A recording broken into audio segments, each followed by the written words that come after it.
أهلا بيكم معانا في فيلمنا النهاردة معانا ومعاكم فيلم الإثارة ألون واللي نزل سنة 2020. فقبل ما نبدأ ما تنساش لايكك الجميل، اشتراكك في القناة لو انت مش مشترك معانا عشان يوصلك كل جديد. بتبدأ أحداثنا مع إيدن اللي كان مكتئب جدا وكلها كام يوم وهينتحر خلاص. ساعتها بنروح للفترة اللي ما كانش فيها مكتئب، وفي اليوم ده بيسمع دوشة كتير بره وبيقرر يفتح التلفزيون لكن مفيش أي إشارة شغالة، والدوشة بتعلى بره فبيقرر إنه يطلع يشوف إيه اللي بيحصل بالظبط. ويدوب بيطلع من هنا بيلاقي طيارة خارجة عن السيطرة وبتقع من السماء، وكمان بيشوف الناس بتجري في الشارع. بيبدأ بقى يحس بالهلع والخوف، وبيدخل الشقة بيلاقي واحد في وشه واللي كان جاره بقى بيقول له يستخبى وبياخد بعضه وبيجري على الحمام. وهنا إيدن بياخد باله من العضة الغريبة اللي على قفا جاره ده. ساعتها الأخبار بتشتغل عشان تجيب أخبار اللي بيحصل في العالم الخارجي، وبيتكلموا عن الزومبي وبيقولوا العدوى بتنتشر ازاي وايه الأعراض اللي هتظهر على الراجل المصاب قبل ما يتحول. فطبعا بيشوف جاره لما الأعراض ظهرت عليه فبيقول له اطلع من هنا، لكن دي مش مشكلتي يا أخويا والله. وفعلا لما بيطلع الزومبي بيخلص عليه، وإيدن بالعافية بيعرف يقفل الباب. طبعا بيسمع بعدها في الأخبار إن الناس تفضل في بيوتها وما يتعاملوش مع أي حد نهائي، وهو بيحاول يكلم أبوه لكن للأسف كان في مشاكل في الشبكة. ومع الوقت إيدن بدأ يكتب عدد الأيام اللي عدت عليه في الحبس الانفرادي اللي هو فيه ده. وفي اليوم السادس بيسمع في الأخبار إن المياه اتقطعت عن أماكن كتير في المدينة، وبسبب الزهق اللي فيه بيحاول يشغل نفسه بأي حاجة زي إنه ينظف الشقة والكلام ده. وفي آخر اليوم بيسجل اليوميات بتاعته على اللابتوب. ومع اليوم ال16 إيدن ما عادش يلاقي حاجة يعملها، واليوميات بتاعته كترت ودقنه كبرت وبدأ يحس باليأس. بيبدأ يعمل حاجات بدافع اليأس عشان يقضي وقته، زي إنه بيعمل نفسه قاعد بيعزف على الجيتار أو إنه بيلعب بيسبول بالمضرب اللي معاه. وبسبب الزهق الشديد بيكسر المراية اللي في وشه بالمضرب، لكن من حظه المنيل إن صوت التكسير ده جذب واحد من الزومبي اللي وقع من فتحة التهوية اللي في الشقة بتاعته. طبعا استخبى على طول، لما جات له الفرصة طلع على الزومبي وبالمضرب وعلى دماغ أبوها، وبعدها راح قفل فتحة التهوية عشان مفيش حاجة تدخل تاني. وبعد 42 يوم إيدن كان لسه بيعمل الحاجات اللي بيعملها كل يوم عشان يقتل الملل، لكن في اليوم ده لقى رسالة من أمه كانت بتقوله على اللي حصل معاهم، وإنهم كانوا محبوسين في مكتب أبوه طول الفترة دي، وبتعرفه إن أخته كانت بره المدينة لما كل ده حصل، وتقريبا بتقوله على العنوان عشان يروحوا. وساعتها بيسمع صوت دوشة في الرسالة اللي هو الزومبي دخل عليهم يعني، وعمل منهم شاورما. طبعا إيدن بيحس بالحزن الشديد بسبب كل ده، وعشان كده قرر إنه لازم يطلع ويكسر ويبهدل كل الزومبيز اللي في وشه. بيطلع من الشقة فعلا لكن بياخد ديله في اسنانه وبيرجع تاني. الزومبي بيتكاتروا عليه وهو ما بيقدرش يعمل اي حاجة، فبياخد بعضه وبيهرب، وبيعرف يقفل على نفسه باب الشقة بالعافية. وبيقرر انه لازم يبص من عين الباب، وبيلاقي زومبي بيخبط على الباب وبيبص كمان في العين، تحس ان ذكائهم اتطور ولا حاجة. وبعد شهر من اليوم ده المعلم كان لسه قاعد في الحجر ومش عارف يعمل ايه، والكهرباء بتاعت المدينة كلها بدأت تفصل. وهنا بنرجع بقى للمشهد اللي شفناه في الأول، لما إيدن كان ناوي يخلص على نفسه وينهي المعاناة اللي هو فيها دي عشان خلاص فقد الأمل، وفقد الأمل في كل حاجة حواليه، وقرر إنه يشنق نفسه وينهي حياته. بس في اللحظة دي والأول مرة يشوف حاجة ما شافهاش قبل كده طول ما هو في الحجر، وهي كانت أنثى تانية عايشة في الشقة اللي قصاده. وساعتها طبعا لغى موضوع الانتحار ده عشان لقى هدف في حياته المهببة دي، وهو إنه يعيد أعمار الأرض عن طريق إنه يتكلم من الولية اللي في الشقة اللي قصاده دي.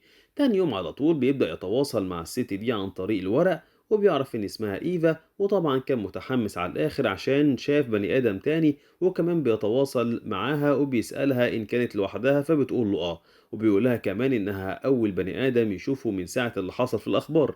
في نفس اليوم بالليل بقى الدنيا بدأت تشتي، فقرر إنه لازم يطلع في البلكونة عشان يستحمى أخيرا بعد شهور من العفانة واللزوجة.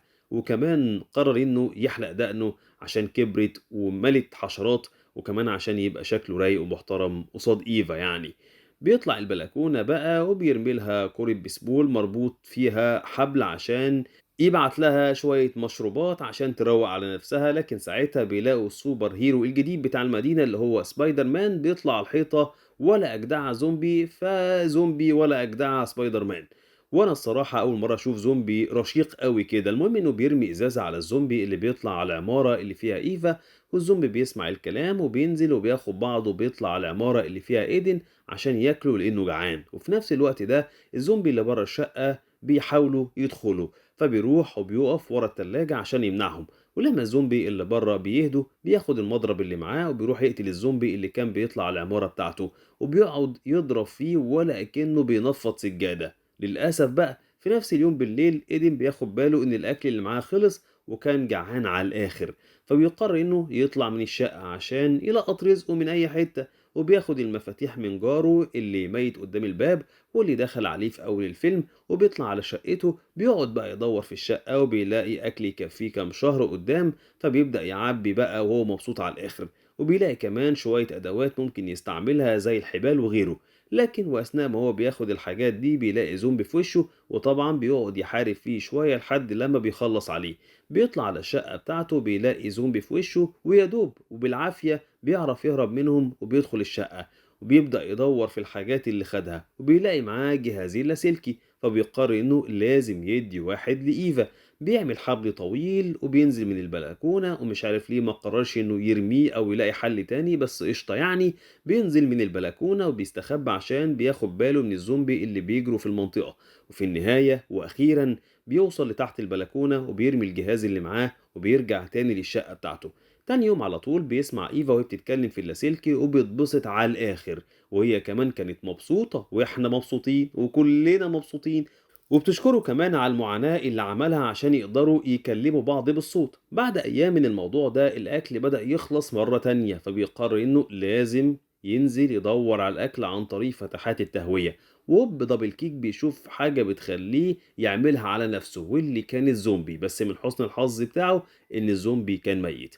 في النهاية بيوصل لشقة فاضية من الزومبي خالص وكانت مترتبة لسه وزي الفل، وبيلاقي كمان هناك أكل بكميات عنب. لكن ساعتها بيظهر راجل وراه واللي كان بني آدم عادي، وبنعرف إنه مدير العمارة. فأهلا الخير عامل إيه؟ والراجل كان اسمه إدوارد، وسمح لإيدن إنه ياخد شوية أكل من معاه. لكن مرة واحدة وبدون أي سبب إدوارد بيضرب إيدن لحد ما يغمى عليه. وطبعا إدوارد كان بيعمل كده لهدف معين في دماغه، والهدف ده كان إنه ناوي يخليه غدوة لمراته اللي اتحولت لزومبي، وطبعا كان بيعمل كده عشان بيحب مراته جدا. وطبعا ايدن بيقعد يتحايل عليه ويا اسطى يا عم الحاج والله حرام انا عيل غلبان. لكن كل اللي بيعمله ادوارد انه بيعرض عليه مسكنات قوية عشان ما يحسش بالعض اللي بياخده من مراته.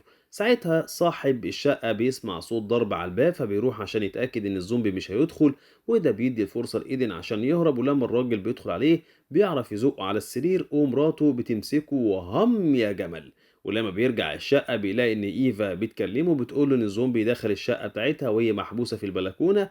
ولما بيسمع الكلمة دي بينزل على طول من على الحبل وبيقابل زومبي في وشه، فبيضرب عليه النار. وطبعا الصوت ده خلى زومبي كتير ينطوا من الأماكن اللي هم فيها عشان ياكلوا من البوفيه المفتوح ده. بيفضل يضرب عليهم النار وبيحاول يطلع على العمارة بتاعت إيفا، وبيوصل الدور اللي تحتها وبيقول لها تنزل. بياخدها بقى وبيبدأوا ينزلوا من على السلالم عشان الحبل اتقطع، وكانوا بيحاولوا يرجعوا لشقة إيدن، وكان لازم يتعاملوا مع زومبي كتير، لكن في النهاية بيعرفوا يوصلوا للشقة بنجاح. إيدن بقى كان مليان دم وكان حاسس إنه اتعض، فقال لإيفا تقتله لكنها بترفض.